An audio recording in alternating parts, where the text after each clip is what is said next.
Rise and shine. Good morning from Cape Town. That is right, we are on the southern tip of South Africa, and look at the view that we have outside our hotel. I mean, it looks like we're on another planet. I remember yesterday morning when we were first getting started, just opened the windows like really quickly before I ran out to breakfast and saw this huge mountain and I almost fell over. I was gagging, it was amazing. The first thing on our itinerary is to go scootering down a mountain. And we're here with Moira. Hi! And I think somehow in my mind it was like going on a Segway tour of like the city center. It was definitely not that. You know, Our instructor's a little shy. These were some like Swiss-made, heavy-duty, off-road, wide-ass tires scooters, and we literally went down like the side of a mountain. How's our guide doing? I mean, if a 3-year-old can do it, well, whatever.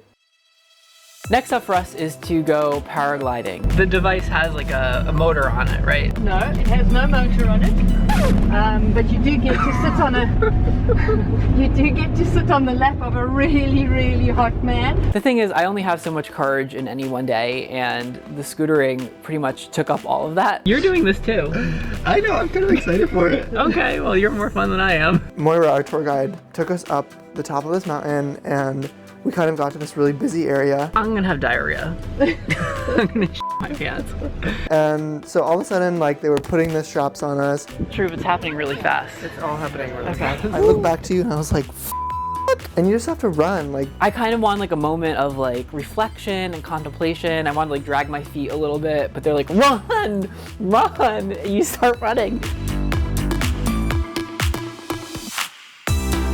And then like over at Truve, and this bitch is like doing like loop-de-loops going upside down. I was like screaming and screaming and screaming and screaming. You were doing like crazy Yeah, it turns. was fun, but I regret it now. And we were sick for like the entire day after doing this.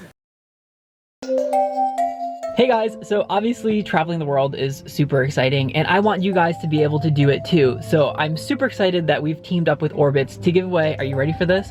2 free tickets almost anywhere on the entire planet Earth. And the reason I'm using my hand so much is because it's really freaking exciting. It's totally bananas, and because it's a contest for you guys, you actually have a really, really good chance of winning. You could get lost down under in Sydney, or in the lost Mayan ruins, or even lost in the dreamy eyes of a hot Spaniard in Barcelona, okay? So follow Orbitz on Instagram and comment where you want to go on the picture of me with the hashtag #GetLostSweepstakes. And make sure you actually do it, because it's a really, really amazing opportunity courtesy of our friends at Orbitz. Love them. Where you gonna go? Where you gonna go? I mean, I could go right here, visit this pimple.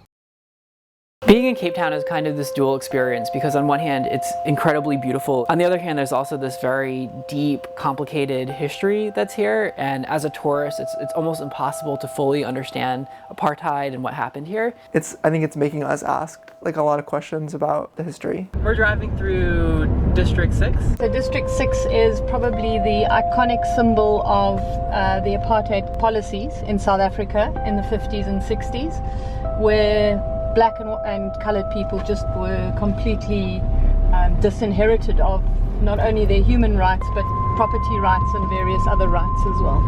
There's like a really complicated like up history in South Africa with colonization and apartheid. And part of what we're interested in is seeing what queer culture is like here, not just in the city center, but out in some of the townships. So we're gonna meet some of the people that live there and hear what their stories are.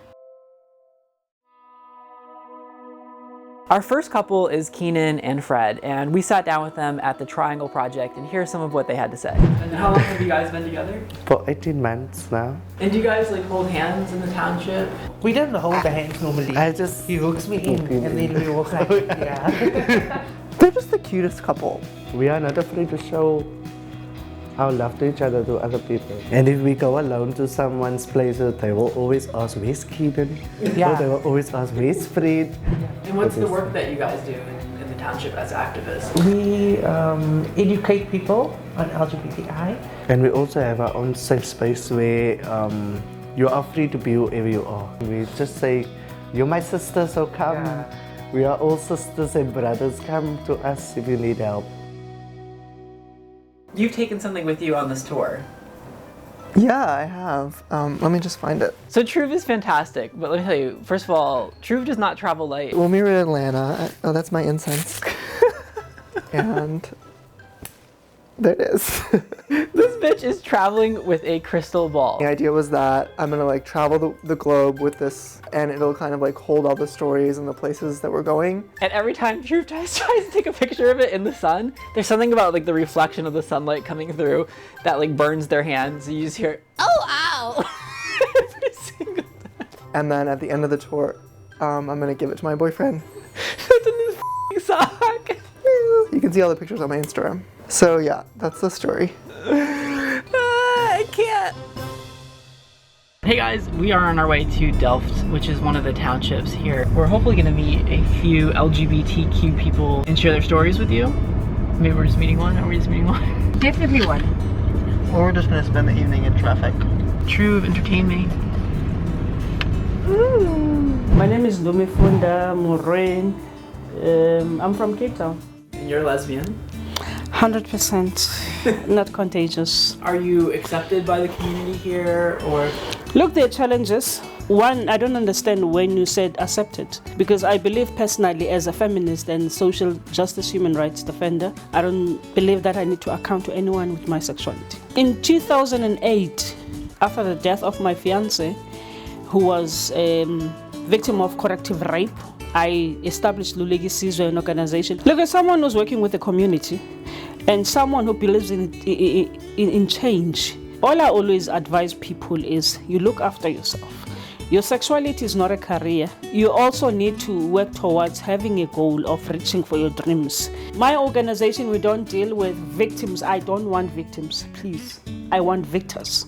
I want people who will have vision of seeing themselves leaders in this country. I want to see successful lesbian, gay men, namely African people, who will be able to stand on their feet and say, I am proud of who I am.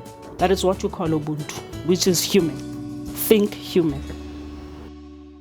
Good morning, guys. It is our last day here in Cape Town, and we are about to fly out. But before we go, we're gonna go get some massages for our 3.2 million hour flight. Are you ready for a massage? I'm so ready. It was a great way to start a really horrible day. True, we're leaving. This is it. So we're off to Bangkok, and as always, more to come.